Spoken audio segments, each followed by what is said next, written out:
What's up, everybody? William here, your boy at RE/MAX Results, a Good Life Group, one of the top listing agents on the planet. Top 1% for RE/MAX in the world. I probably am one of the top listing agents on the planet. That was kind of a weird flex, but I'll take it. Based out of here, Loring Park, Minnesota, but I got offices all over Minnesota. I'm also licensed in Western Wisconsin. So if you want to buy a place on Clam Lake, let me know because I've been drunk on that lake a lot. All right, that was super professional. That doesn't matter. Thank you for joining me. I appreciate it. And today I'm going to talk about just shit that pisses me off when it comes to properties. Avoid these pitfalls, whatever you want to call it. I'm a very particular buyer's agent. And when I'm with a flashlight, it's not some cheap flashlight either. And then I carry two flashlights at all times.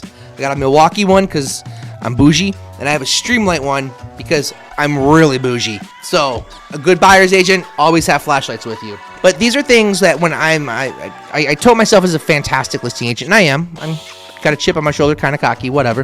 That makes me a fantastic buyer's agent because in real estate, most of us start out as buyer's agents, and I love to find shit that's wrong with houses. Like, it brings me great joy to find defects in houses. Now, not all defects are the same, right? There's minor things, there's yellow flags, there's red flags, there's a gallon of gas and a match and burn the bitch to the ground flags, right? There's a wide variety.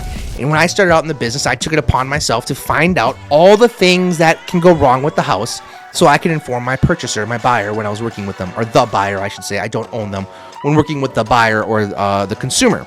That brought me to become a very great listing agent because I saw all the shit that was wrong with other properties that I walked into.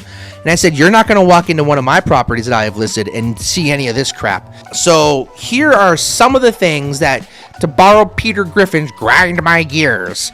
I can't do a Peter Griffin to save my life. That was horrible. So here they are.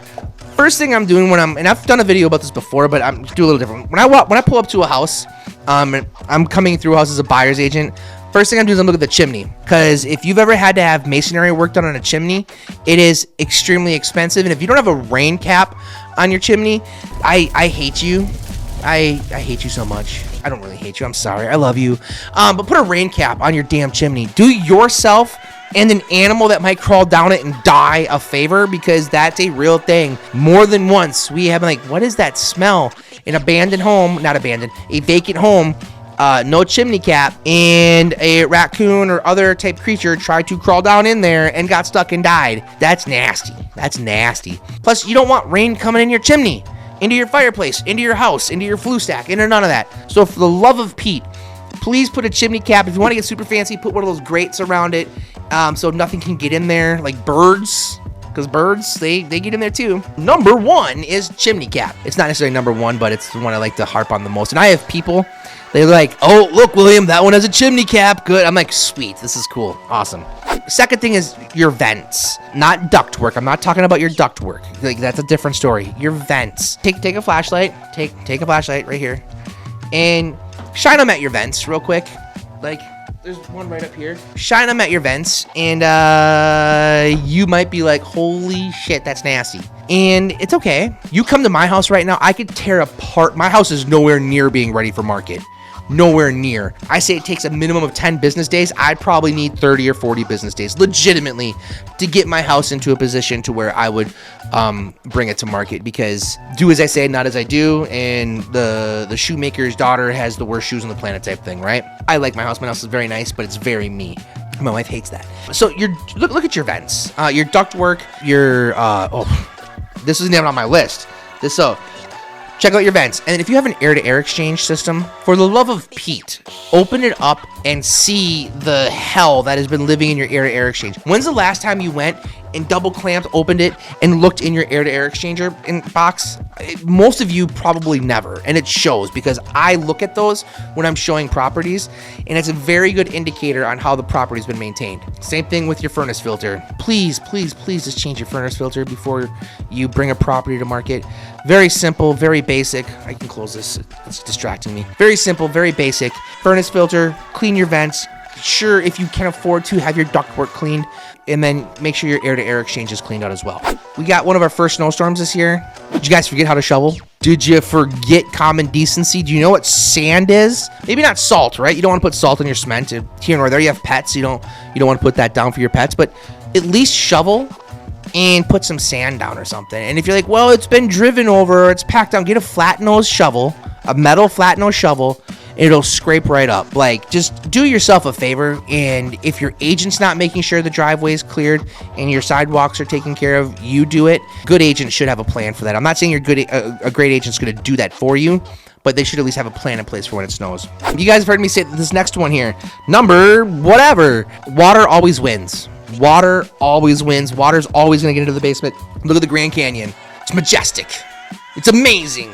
It's overwhelming. Itty bitty little creek down there. It's a river. Itty bitty river carved this big, huge canyon. Like, it's science. I don't know how it works. Okay, I wasn't around back then, but all of a sudden, way up here, way down there, a little bit of water does all that. Water always wins. So with that being said, there's a few things you can do. Gutters, sump pumps, grading, and if you have gutters, for the love of Pete, this is okay.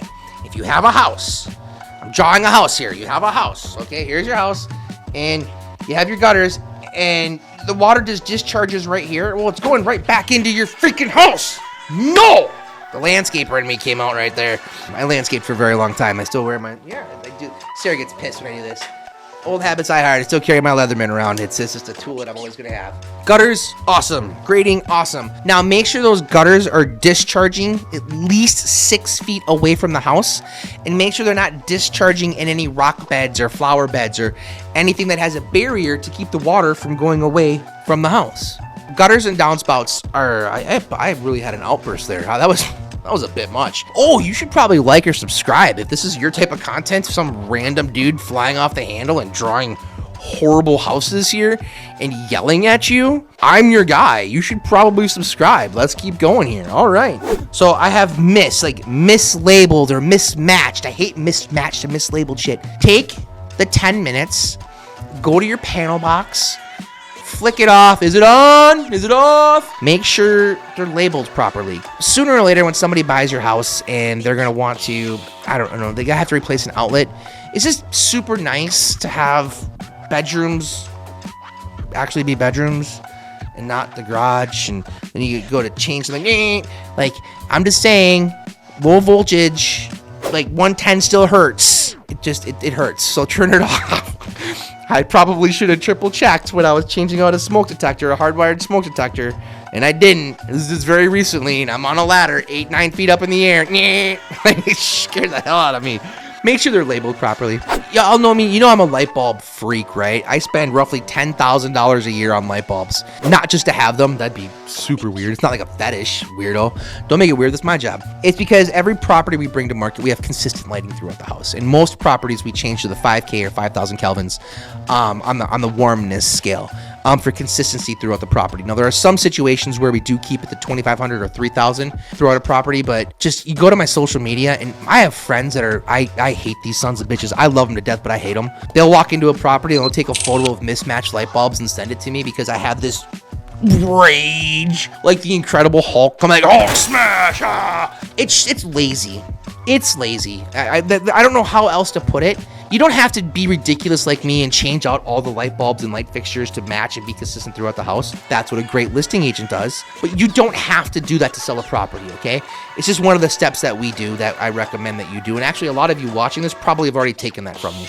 But don't have mismatched light fixtures, or even freaking worse, burnt out light bulbs. Like, it's basic 101. The reason I get so passionate about this shit is because if I come up to your property and I notice no rain cap, well, now my radar is up and I'm looking for every single freaking thing that could be wrong with this house. If I notice that you have mismatched light bulbs, how lazy can you be? Like, yeah, I'm calling you lazy. I'm sorry, but there's no other excuse for it. Maybe you're in a wheelchair and you can't reach it, and now I'm an asshole, okay? So now I apologize. Then call me, and now I owe you light bulb changing for free because I feel like a jerk.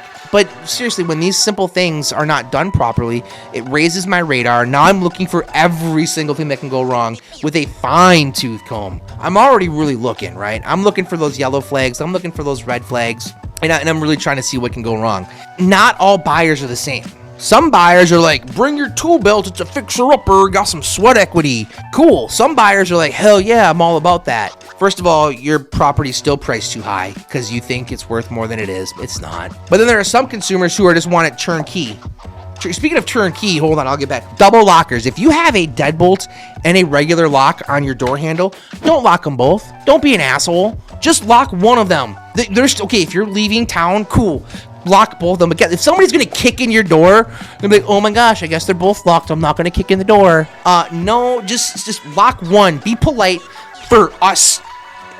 Double lockers. You're the worst. I don't even lock my door. You can rob my house anytime. But the profile that fits some buyers is like, as a great buyer's agent, you should be asking your clients, the purchasers, what's your skill set and what are you looking to do? Can you change out a light fixture? Some people are going to say, hell no. They're going to call an electrician. They're going to pay $150 for some guy to come out, undo 3 wires, to put up 3 wires, to put a light fixture in. It's going to take 5 minutes. That's okay. That is okay. There's nothing wrong with that. And there are some people who walk in and say, I'm going to tear this wall down. I'm going to put an island here. First of all, calm down. Open concept's dead. It's one of the worst things to ever come out of the 90s or whatever the hell it started. It's not really dead, but it's morphing. Okay, cool. You have the ability. Now, do you have the will and time to do that? Just because you can doesn't mean you will. Here's a great example. Bought our house 5-6 years ago. Love our neighborhood. Love our house. I love our house. My wife doesn't love our house because she doesn't love the kitchen. Well, we had plans to do the kitchen right after we moved in. Well, then we'll do it next year. We'll do it next year. We'll do it next year. Here we are 5-6 years later. Besides painting the cabinets and putting on some new poles, we haven't done shit to the kitchen. So do I know how to do it? Yes. Do I have the money to do it? Yes. Do I have the ambition to live in a house that's a construction zone for 4 to 5, 6 months? No, I don't. So we have to be future casting all of these things that we're looking at when we're bringing your house into a property. This is way off topic from the shit that grinds my gears, but that's okay. This is my YouTube channel. You could leave at any time. Please don't. As a matter of fact, subscribe, comment, like, all that shit. Those are some shit that kind of like throws up some red flags for me. As a consumer, when you're selling a house, your job is to remove as many yellow flags and red flags as possible. Make it as easy as you can for somebody to walk in and fall in love with your house. Say you love NASCAR. You love NASCAR. Like, NASCAR is the best thing. Like, Jimmy, whatever, Buffett Jr., 23, Busch Light. Like, he's your boy, right? Like, awesome, cool, love you. Talladega Nights, let's go.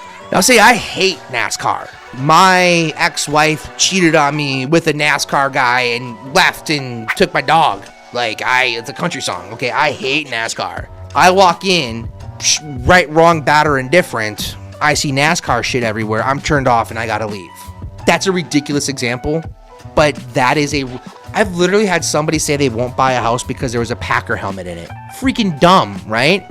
Like, Skull Vikings, get it, right? But dumb. Like, buying is an emotional process. I've talked about this before. It's not logical. Buying and selling property is not logical. If it was logical, honestly, you wouldn't need me. Everybody could just fill out a form, check some boxes. There'd be no emotion. There'd be no negotiation. It'd be a science. This is it. There it is. It's done. It's not a science. It's an art. It's a hell of a lot of emotion, a lot of juggling, and you can help yourself, first of all, by listing your house with me or using me as a buyer's agent, and also avoiding some of these very simple things here. Pick up your dog shit outside and inside. I shouldn't have to say the inside part, but I do. Don't leave piddle pads out. Clean the litter box. Remove any evidence of animals dead or alive. Open up the windows, the window shades. Make sure it's a comfortable temperature inside. If you're a freeze baby, like you love to be 62 degrees during the winter, cool. Literally, that's a double entendre or whatever. But no, turn it to 72. Like, warm it up, make it warmer. So this is a lot of little things that can really make a difference. These are a few of my things that obviously piss me off, grind my gears, Peter Griffin. Other than that, I'm going to go ahead and bounce. I love you all very, very much. Be safe out there. We out. Deuces.